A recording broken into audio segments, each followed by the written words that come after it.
Vespers, the 106th season. I'm very happy to see such a full room, all the parents and visitors and families, alums in the back. Thank you for visiting this weekend. It's been a pleasure to have you here as always, and a pleasure to get to know so many of you.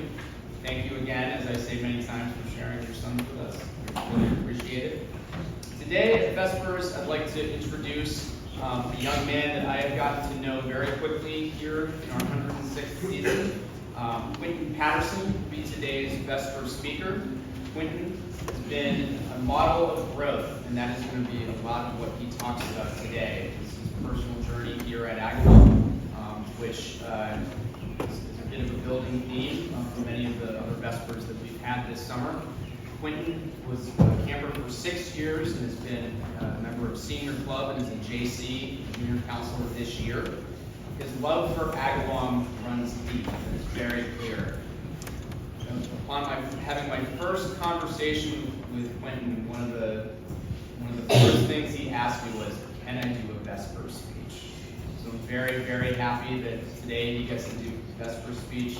I'd like to introduce Quentin Paterson.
For those of you who may not know me, my name is Quentin Paterson. I'm a 16-year-old junior counselor from Connecticut, and this is my 8th summer at Agawam. Today I would like to speak on my journey here at Agawam and what camp means to me. My summers here have followed a very unusual trajectory, but my time on Crescent Lake has so powerfully shaped my life and made me the person I am today.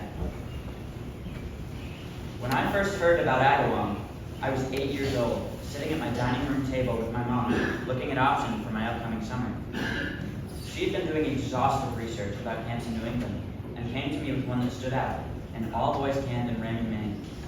I was willing to try anything, and while my parents were wary of sending their 8-year-old 3 hours away with these people they had never met for 7.5 weeks, they eventually agreed.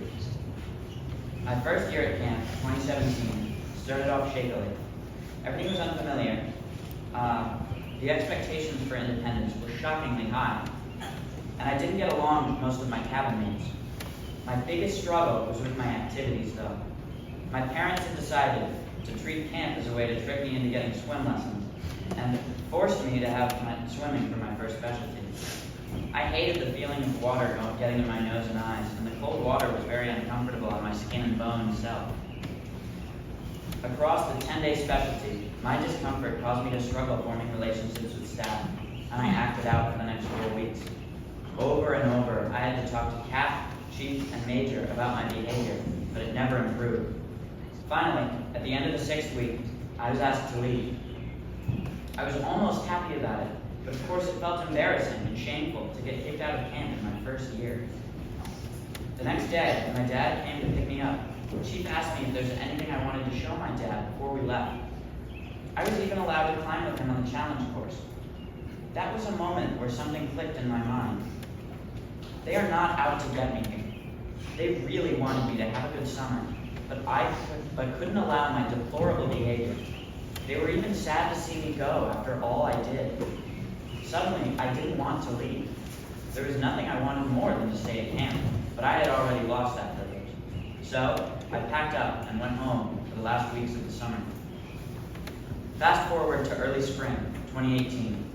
I was eating breakfast at the kitchen counter with my dad, and he read out an email he had just received from camp. It said I was invited to return for a second summer. I was elated. I immediately told my parents that was what I wanted to do, not even hesitating for a second. A lot had changed between summers. I was diagnosed with ADHD and started medication. My behavior had improved dramatically at home, and I felt ready to go to camp again.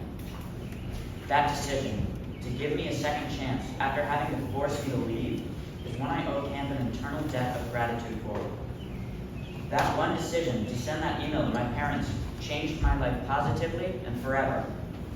The mindset that led the leadership team to believe I deserved to try again is one that I hope to model in my own future leadership, that everyone deserves a second chance. I returned for 5 more camper summers, and another time as a senior club. I loved my time here, and I can easily say camp has been my favorite place on earth for a long time. There are so many people that influenced my time here, and I would like to carve out this time to thank them personally. To Bosun Declan Arnold. Bosun was senior club in my first year, and he has been at camp in some capacity for every year that I have. Bosun, camp isn't camp for me without you in it. You have been a friend, a role model, and a mentor since I was 8 years old. You mean more to me than I know how to express. To Sarge Nathan Lord. Sarge was my cabin counselor in 2021, the first time I really got to know him. Sarge, despite how hard I am sure I made your job that year, you managed to make that my favorite cabin in summer by far. You lead with a level of enthusiasm that I can only hope to one day match. Thank you for the service you have committed to my growth as a person. To Cap Dieleskis, the man who needs no introduction, and I do have something I want to tell the captain. You have never failed to hold me to my best as a camper, a senior boy, and now a staff member. You meet every interaction with just the right approach, and I know I can talk to you about anything and receive sage advice. Thank you for everything you have done to make camp the place I have raved about today. To the JCs, Aiden, Randy, and Kyle, these are the present members of my camper age group. When I arrived for what I believed was my 13-year-old summer, I was told I had a choice. Either I could have kept my current cabin and remain in your age group, but skip a summer, or get another camper summer and move to one below. I thought about the people I wanted to finish my camper career with, and I couldn't imagine anyone else but you all. I gave up a summer at the place I love most to spend more time with you, and I don't regret it for a second. You remind me every day why this place is so special. Now to finally summarize this long-winded thank you to camp. If I haven't expressed it already, this place is truly special and one of a kind. Nowhere else on earth can you find these people, this beautiful campus, and the history we all have and share. The things you learn here will last a lifetime, and you will spend a lifetime wishing to come back. Don't let it all pass you by, because many of you will be where I am now sooner than you know. Thank you.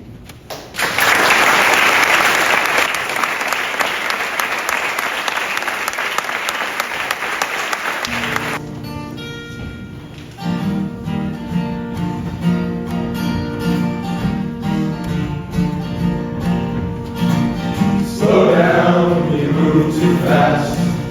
You got to make the morning last. Just kicking down the cobblestones, looking for fun and feeling groovy. Ba-da-da-da-da, feeling groovy.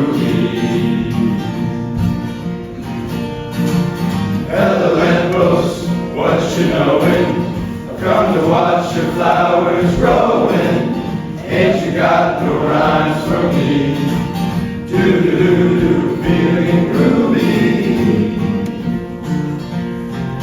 Da-da-da-da-da, feeling groovy. No deeds to do, no promises to keep. I'm down